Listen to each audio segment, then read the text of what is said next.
আমি আজকে নতুন একটি টিউটোরিয়াল দেখাতে চাচ্ছি। সেটি হচ্ছে যে আপনারা অনেকেই পাওয়ার পয়েন্টে আপনার প্রেজেন্টেশনের কাজ করে থাকেন বা বিভিন্ন কাজ করে থাকেন মাইক্রোসফট পাওয়ার পয়েন্টে।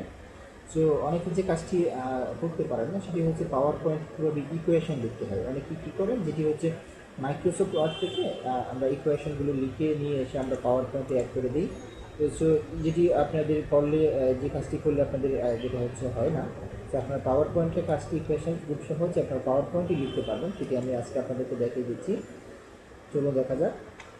প্রথমে আমি যে কাজটি করেছি পাওয়ার পয়েন্ট ওপেন করেছি। সেই পাওয়ার পয়েন্টে আপনি ইকুয়েশন লিখতে গেলে প্রথমে চলে যাবেন হচ্ছে ইনসার্টে। এখানে যেহেতু আছে আমরা ইনসার্টে যাব। ইনসার্টে যাওয়ার পরে এখানে আপনি চলে আসুন, এইখানে দেখুন, এখানে দেখতে পাচ্ছেন অবজেক্টে চলে আসবেন। হ্যাঁ, অবজেক্টে যাওয়ার পর অবজেক্টে ক্লিক করলে এখানে অনেকগুলো ফাংশন আসবে। এখানে দেখেন অনেকগুলো ফাংশন আছে। এখান থেকে আপনি অটোক্যাড ড্রয়িং করতে পারেন, যেটা আমরা সবাই পরিচিত। অটোক্যাড ড্রয়িং এখানে করতে পারবেন, অটোক্যাড ড্রয়িং করতে পারেন, সেটা আমরা পরবর্তী বিস্তারিত আলোচনা করবো। আর আমি মাইক্রোসফট ইকুয়েশন এখান থেকে ক্লিক করলাম। এখানে যখন ওকে ক্লিক করবেন এখানে দেখুন মাইক্রোসফট একটা পপআপ মেনু চলে আসছে ইকুয়েশন দেখার জন্য। এখানে আপনি ইকুয়েশন এরিয়া দেখেন বিভিন্ন অপশন আছে। এখান থেকে আপনি যখন একটা অপশন সিলেক্ট করতে পারেন সেটা করে লিখতে পারবেন। তো এখানে আপনি মনে করুন আপনি লিখবেন হচ্ছে এস স্কোয়ার বা বি স্কোয়ার, বি লিখবেন।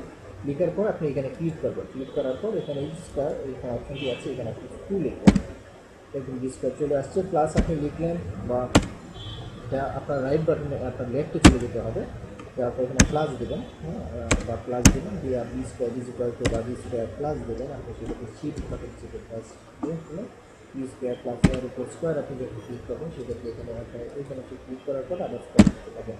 তো আপনি ইকুয়েশন লিখতে পারেন। এখানে লিখার পর কেটে দিলে আপনি এখানে চলে আসবে। একটু বড় করলে আপনি দেখতে পারবেন এই যে আপনার স্কোয়ার ইকুয়েশনটা চলে আসছে। সো এখান থেকে আপনি আপনার প্রয়োজনীয় যত ইকুয়েশন আছে সেখানে লিখতে পারবেন।